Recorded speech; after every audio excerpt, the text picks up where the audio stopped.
Hello YouTube, it's Shadow Hero 90, and on this episode of Shadow Reviews, I will be reviewing the film adaptation, both parts. Part 1 that came out in 2012, and Part 2 that came out in 2013. Part 1 begins with basically news. Bruce Wayne wins a race that I can only assume was for charity. And most importantly, they establish that the mutants already exist and that crime in Gotham City is at an all-time high. Bruce Wayne makes his annual trip to Crime Alley, to pay his respects to his dead parents, as that's where they were shot. He encounters two members of the mutant gang, and since Bruce Wayne isn't afraid of them, they run. Bruce wasn't able to sleep that night, so he goes down to the Batcave and looks at the Jason Todd Memorial, as that was the big factor in his decision to retire. And note, this storyline, The Dark Knight Returns, was written before A Death in the Family. So technically, Frank Miller more or less did this on the Earth he created before the event happened on Earth Prime. Later, Bruce is watching the news and he sees Harvey Dent talking about how Bruce had paid for his rehabilitation and plastic surgery. Bruce Wayne is channel surfing, and it seems that the media can't shut up about the mutants. They're causing trouble for every part of Gotham, hurting people left and right. And this scene truly begins to shine when Bruce comes upon a channel that's playing The Mark of Zorro, the movie his parents took him to the night they were gunned down in Crime Alley, as seeing it forces Bruce into an internal struggle that leads Bruce to the fact that he can't continue living like this. He has to go back to being Batman. He needs it. And the bat that crashes in through his window basically symbolizes that, as it mirrors the one that crashed in through that same window decades ago that essentially inspired him to create the Batman persona. In what I can only assume was less than 4 hours, Batman essentially saved at least 12 people and put a ton of criminals in the hospital, just like the good old days. And although the people of Gotham City were happy that he was back, the mutants, or in particular the mutant leader, was not. Batman tracks down one of Two-Face's old lackeys and basically interrogates him on information that he then sends to Commissioner Gordon. When Commissioner Gordon finds out that Batman has returned, he instantly goes up to the roof with this other cop to turn on the bat signal, because he knows that justice has officially returned to Gotham. He mentioned there being other ways to contact the Dark Knight, but this one would be the best, as it would let everyone know that he's out there. Commissioner Gordon calls Batman up to discuss a current robbery of 2 military helicopters, and they're sure that it's Two-Face. The henchman that Batman interrogated earlier didn't know much, but Two-Face said that what he was planning would happen tomorrow, which would be Tuesday, and the second day of the month, as well as the fact that not only has Harvey Dent wrapped both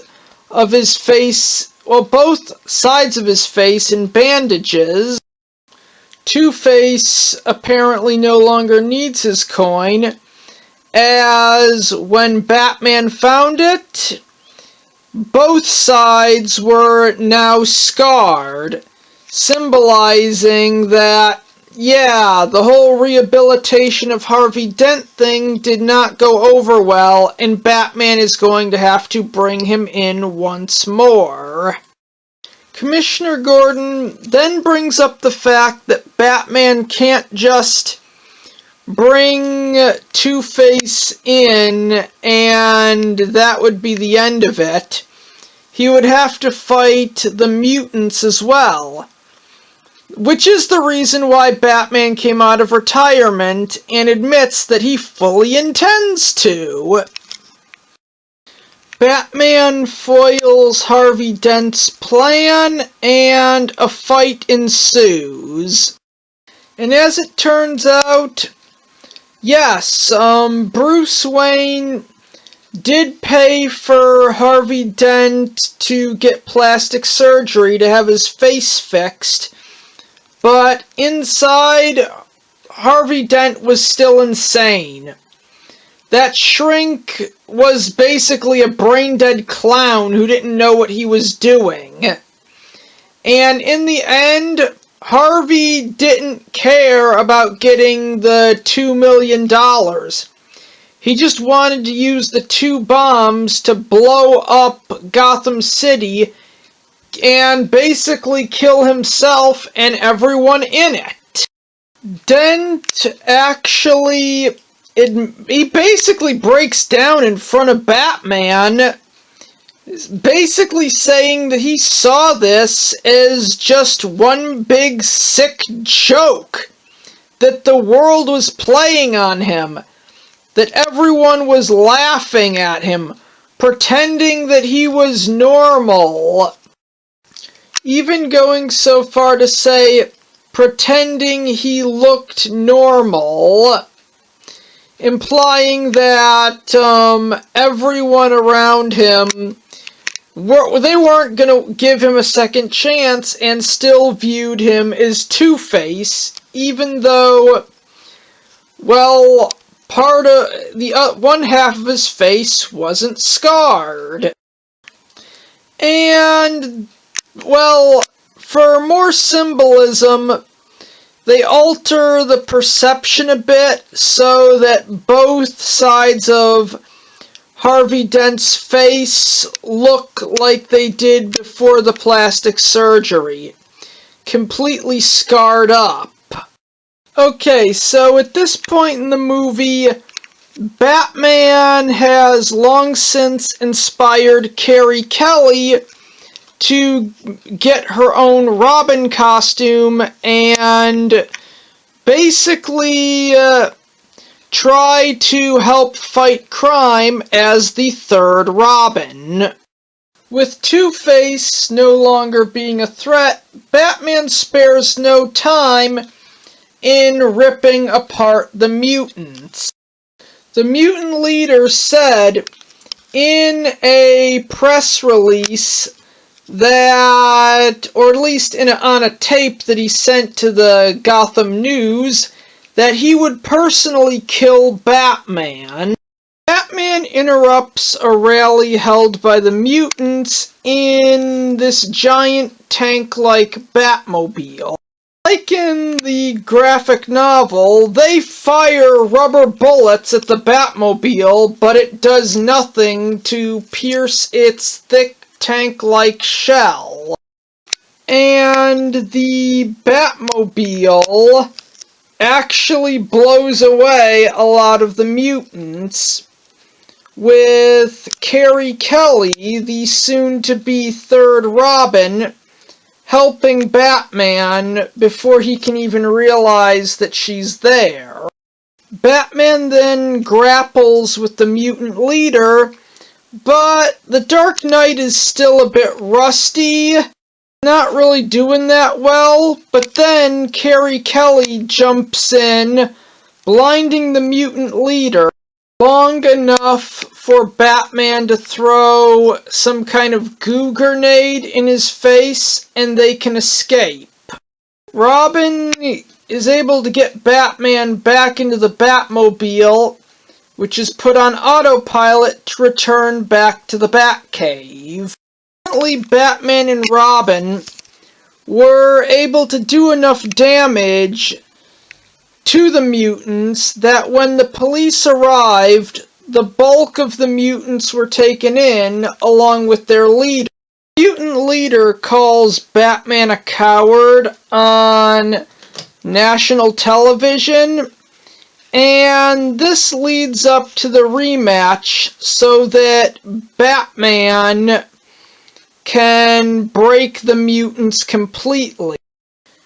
The last thing Commissioner Gordon does before retiring is set things up to make it look like the mutant leader can escape, which led him directly into a rematch against Batman, where the Dark Knight beat him to death in front of all of his followers, breaking the mutants completely.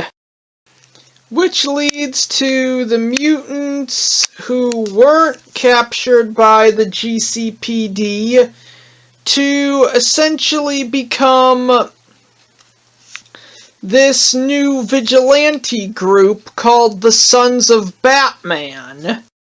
After Batman defeated their leader, they decided it would be for their best interest to try and fix what they broke, train under the Dark Knight, and and essentially redeem themselves.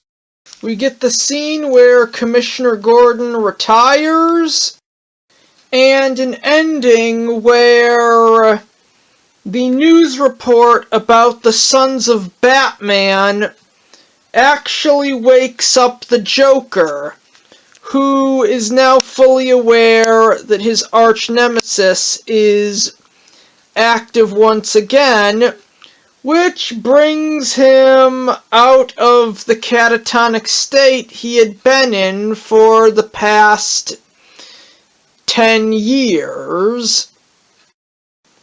Part 2 opens with the Joker watching a talk show about Batman, and then he convinces his idiot psychiatrist, Dr. Bartholomew Wolper, to let him tell his side of the story, implying that he actually has one. Batman, Robin, and Superman fight this psycho-Nazi bitch like in the comic. And just before Superman makes his big entrance, a whole ton of classic DC comics make cameo appearances on a newsstand in Gotham City. So Dr. Wolper takes the Joker on this talk show and claims that Batman is the real criminal here, and that the Joker's just a victim of Batman's obsession. The host actually asks how the Joker could possibly have a side of things, or have his own side to the story, after he killed 600 Gothamites. Dr. Walloper actually thinks that Batman is the one who's crazy, and truth be told, he's only doing this, saying these things about Batman and bringing the Joker on this talk show, so that, well, basically, to make it look like he's not an idiot. Because this was the man who was supposed to rehabilitate Harvey Dent. And that did not go over well. He failed, and he's trying to cover up for the fact that he's nothing but a failure and a moron. Flying robotic dolls fly into the room, filling it with Joker toxin. And just before this scene, Batman had to fight his way to where the talk show was being filmed and beat down the GCPD. Without Commissioner Gordon, they instantly tried to arrest Batman. And truth be told, they're just as corrupt as ever without Commissioner James Gordon. And because of the jackass police, Batman and Robin couldn't make it onto the set of that talk show to stop the Joker. So anyways, we cut from that to show that Superman has basically been doing the government's dirty work. The United States has been in conflict with both Russia and Corto Maltese as of late, and President Reagan has essentially been letting Superman fight America's battles. We then cut to Selina Kyle, who now runs an escort service and is kidnapped by the Joker. Batman goes undercover to get a bit of information as to where the Joker might strike next. Batman and Robin find Selina Kyle tied up and dressed like Wonder Woman, and she tells them that the Joker is worse than ever. The police show up, but Batman and Robin are then forced to make an escape on the Bat-Glider, as Batman and Robin are now wanted fugitives because they showed up to essentially try to break into that talk show and stop the Joker from killing everyone in the room, plus the host and his idiot therapist, which he did. Something that wouldn't have happened if the GCPD would have just let Batman and Robin bring the Joker down. Batman and Robin then fly to a local carnival to where the Joker is disguised, or was disguised, wearing a clown mask. The fight begins with Batman taking on the Joker and Robin taking on the Joker's henchmen and the two gas-spewing robots. The Joker tried taking a hostage, but Batman hurled 3 batarangs at him so hard that 2 stab his 2 shoulders, and the third gouges his eye out. And I really gotta commend this movie for going there. I mean, yeah, they could have censored out the blood, but they kept it in. Well, I don't remember if this was in the graphic novel this film is based off, but yeah, I commend Warner Brothers for being dedicated to this level of violence. Batman smacks the Joker around in the Hall of Mirrors. Robin actually does manage to bring down the henchmen and the two gas-spewing robots.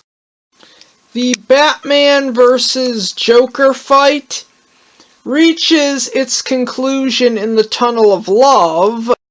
Despite wanting to kill the Joker, Batman doesn't.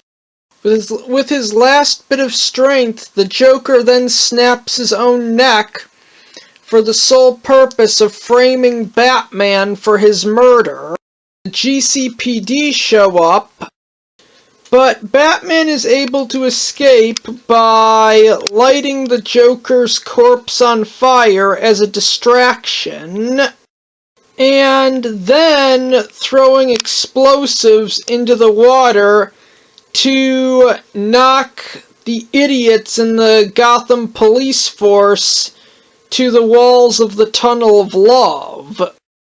Seeing Batman punch the new commissioner was definitely fun to watch. Batman makes it out of the Tunnel of Love, and Robin is able to pick Batman up by rope in the Batcopter and fly him back to the Batcave.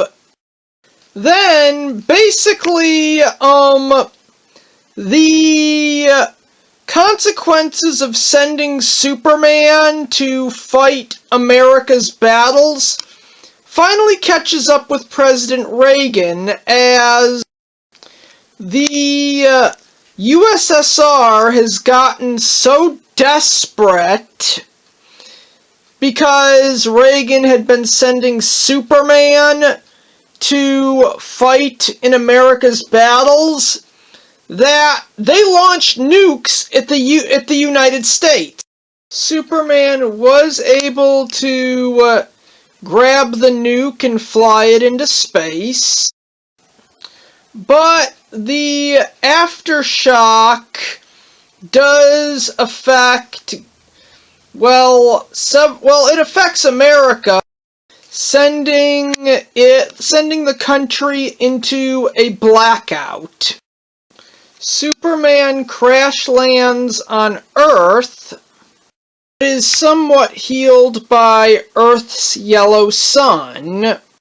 Chaos, gang attacks, and fires break out throughout Gotham City, until, out of nowhere, Gotham's Dark Knight rides in, along with the vigilante group, the Sons of Batman, to restore order. Commissioner Gordon gives this big speech about how they should be helping each other in this time of crisis. Batman basically then does the same thing, and the crisis is averted. A week later, and Gotham has basically become a utopia. They were even able to get electricity back. While every other city in America has basically fallen into chaos. And President Reagan basically announces martial law. Something that wouldn't have happened had President Reagan not sent an actual superhero out to fight America's battle. If Reagan didn't have the Man of Steel here on the front line fighting the communists, well, the Russians wouldn't have gotten so desperate and wouldn't have launched that nuke. They wouldn't have launched the nukes at the United States. And this crisis that Batman had to clean up would never have happened. And in response to this, President Ronald Reagan orders Superman to bring Batman into custody. And he tells Reagan that Batman won't go without a fight, and makes the statement that he would have to kill Batman to make that happen, and President Reagan doesn't even care. In the next scene, Bruce Wayne receives a visit from Oliver Queen, the Green Arrow, who kind of foreshadows we all know what's coming, but he tells Batman that he wants a piece of the Man of Steel, and that he always knew that regardless of what happens, this would be the outcome. Batman would have to fight Superman, possibly to the death. Superman uses his heat vision to write the word "where" into the snow, essentially declaring his challenge to Batman. And Batman says, "Crime Alley," thus setting the stage for the big Batman vs. Superman fight. The one that this graphic novel, or at least the one that this film is based off of, is famous for.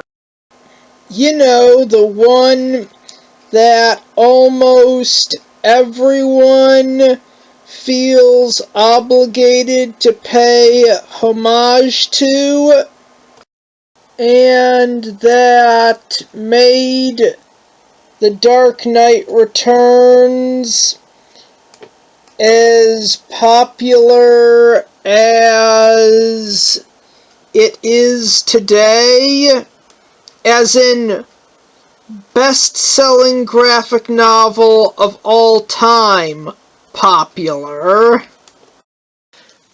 And the Batmobile from Batman the movie, as you can see here, does make a cameo appearance when Batman is preparing for his big face-off against Superman.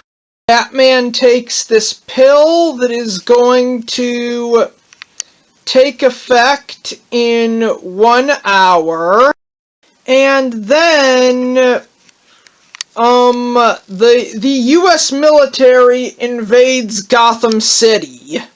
Batman assures Robin that he can win against Superman, who then flies into Gotham City, bringing Batman's first trap. A bunch of missiles are fired at Superman, and at least 3 of them hit him. Then, the Bat Tank busts through a building and fires on Superman, sending him into a wall.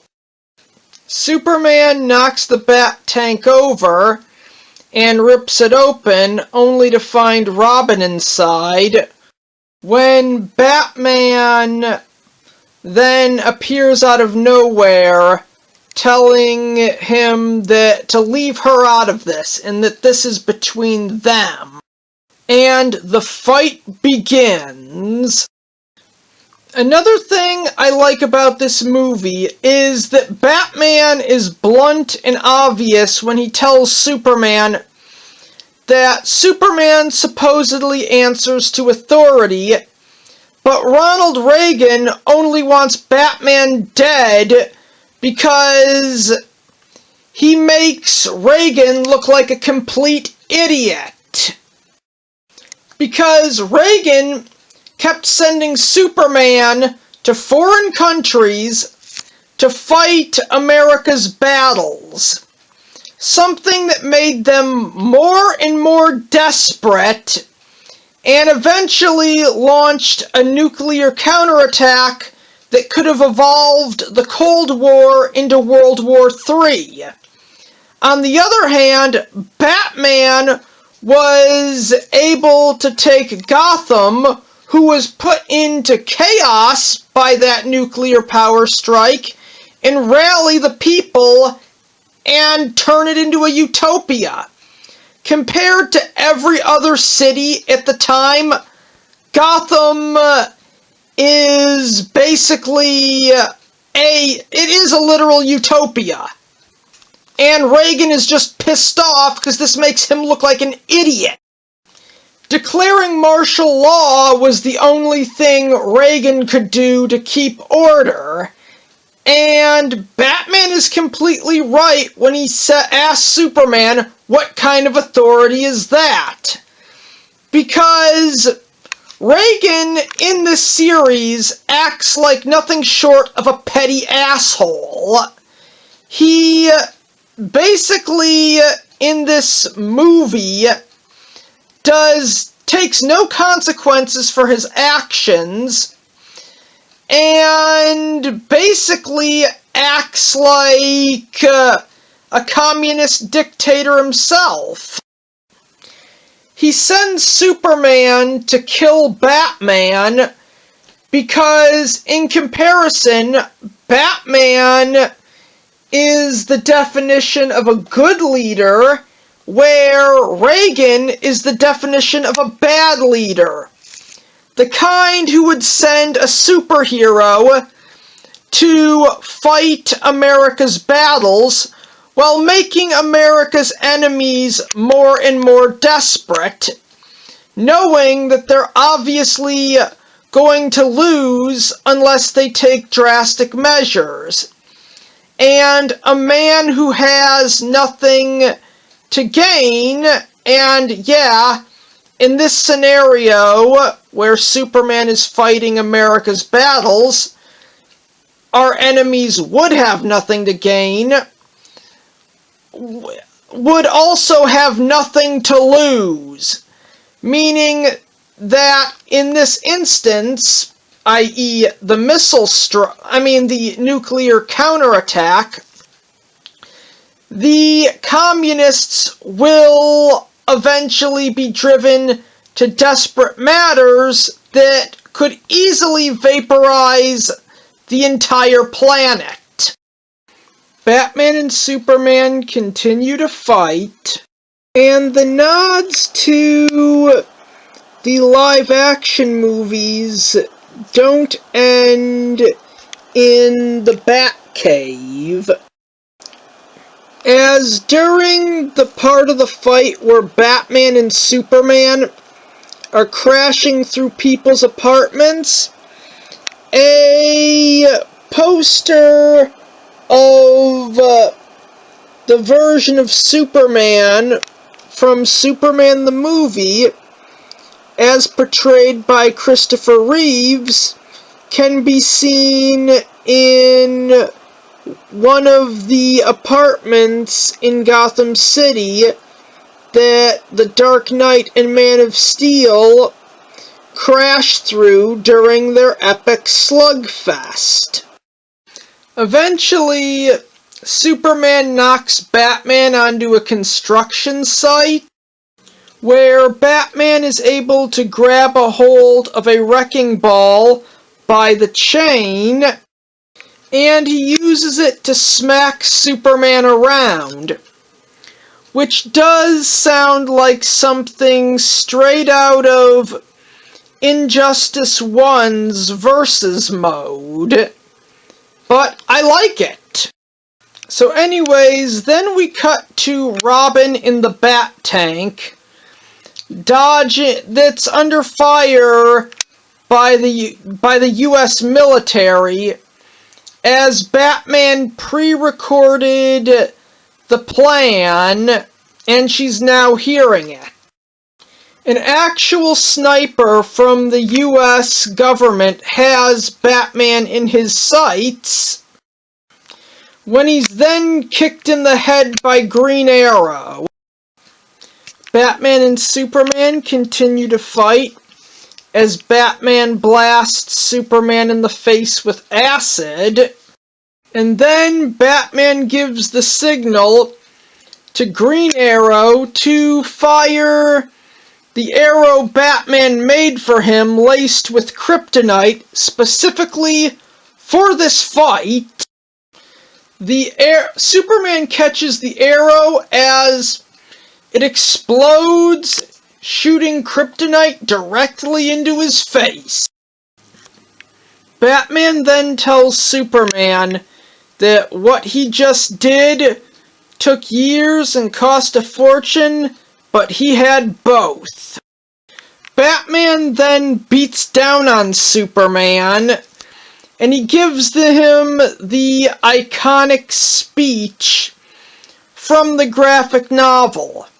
The one that ends with, "I want you to remember, in your most private moments, I'm not just a man. I'm the man who beat you." U.S. soldiers then fire on Green Arrow, but Robin appears just in time in the Bat Tank, to which Green Arrow jumps in and they drive off. The pill then takes effect and Batman loses consciousness.